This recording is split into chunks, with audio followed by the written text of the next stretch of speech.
You know, we're all taught to believe that scarcity is a natural law of the universe, right? It's just simple supply and demand. But what if that's a dangerous misconception? Today, we're diving into the archive to reveal the truth.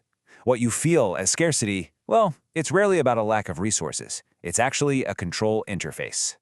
So let's just cut right to the chase. The big question for this whole explainer is this. Is that feeling of not enough, is that a fundamental truth of our world? Or is it an artificial state of mind, something that's been carefully engineered to control how we think and act?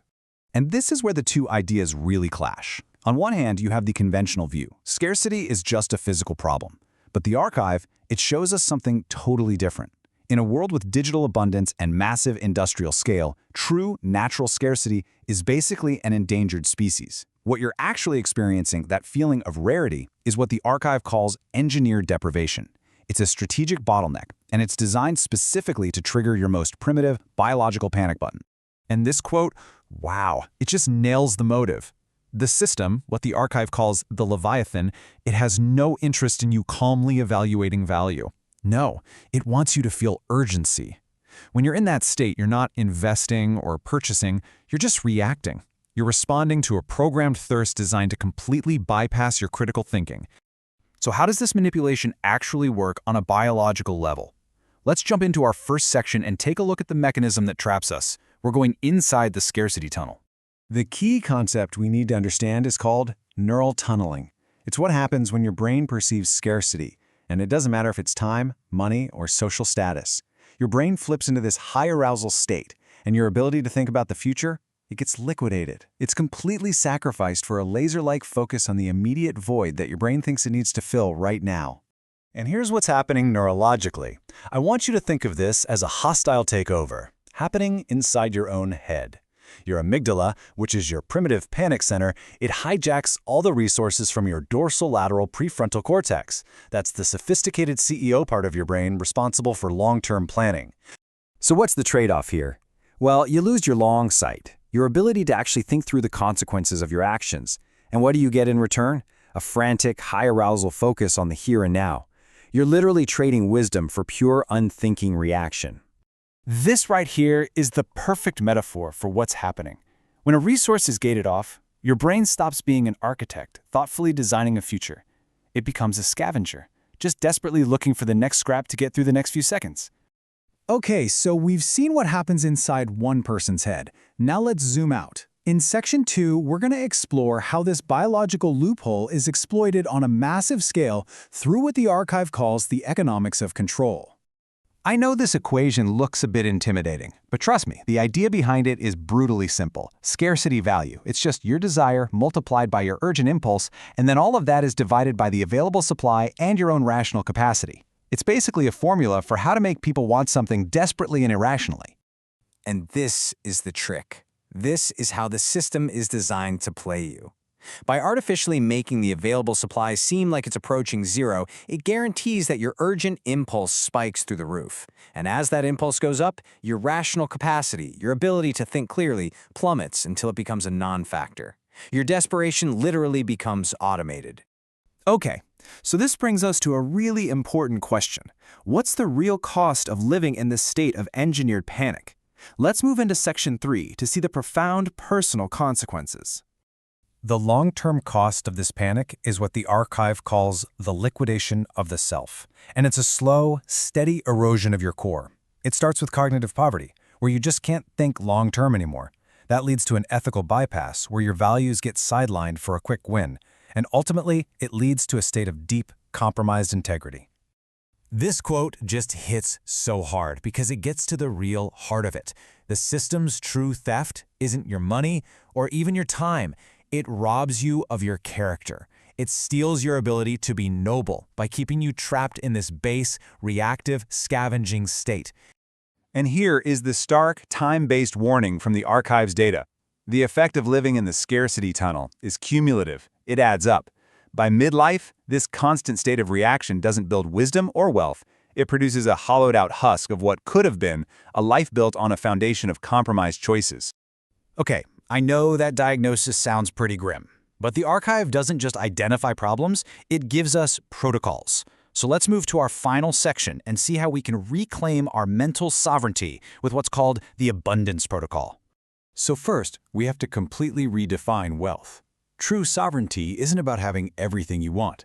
It's an internal skill. It's the ability to feel and act from a place of abundance, even when the world outside is screaming at you that there's not enough. So here's the protocol. It's 3 practical steps. First, the information embargo. You impose a mandatory 48-hour cooling-off period on any decision that feels urgent. This simple delay is enough to reactivate your rational brain. Second, define your sovereign floor. You have to know what your absolute non-negotiables are for your health and your focus. If a so-called opportunity forces you to compromise them, the price is always too high. And finally, the gratitude mechanism. Intentionally focus on things that are abundant around you: air, information, sunlight. It sounds simple, but it signals to your brain that you're safe, and that helps disable the panic response. And this quote right here, this is the ultimate mindset shift. You stop seeing yourself as a consumer, desperately competing for a single grain of sand. Instead, you become the observer, the one who sees the hand on the neck of the hourglass, controlling the flow. The moment you see the mechanics of the system, you're no longer controlled by them. Mastery is simply the refusal to enter the tunnel in the first place. So we'll end with a question for you to take with you. I want you to look at the areas of your own life where you feel the most pressure, the most urgency, the most lack, and ask yourself, what part of that scarcity is actually real and what part of it is engineered? The answer to that question, that's the beginning of your sovereignty. Today, we're going to pull back the curtain on one of the most powerful, yet invisible, forces that shapes pretty much every decision you make: scarcity. But listen, this isn't about natural limits, like running out of food or water. No, this explainer is about how scarcity is engineered as a weapon of control. You've heard this a million times, right? It's Economics 101. The less there is of something, the more it's worth. It feels like a law of physics, something fundamental and true. I know, that's a pretty dramatic thing to say. But according to the source material for this explainer, that core belief we all hold, it's not just outdated, it's a carefully crafted illusion designed to manipulate you. So here's the big shift in thinking we need to make. The myth is that scarcity is just a resource problem. There's simply not enough to go around. But the reality, the clinical truth, is that it's often an engineered control interface. Think of it as a strategic bottleneck that someone created on purpose. Let's dig into what that actually means. Okay, so this brings us to our first major section. We're throwing out the old idea of natural limits and looking at something way more intentional: engineered deprivation. And this is where it gets kind of sinister. The goal of this system isn't for you to calmly look at something and decide what it's worth. No, the goal is to trigger a deep, primal biological panic. It wants you to feel overwhelming urgency. Because let's be honest, an urgent mind doesn't think. It just reacts. And that reaction isn't a fluke. It's a predictable, neurological mechanism. So now, let's go inside the brain and see how this manufactured urgency biologically hijacks your mind. This right here is the key. It's called neural tunneling.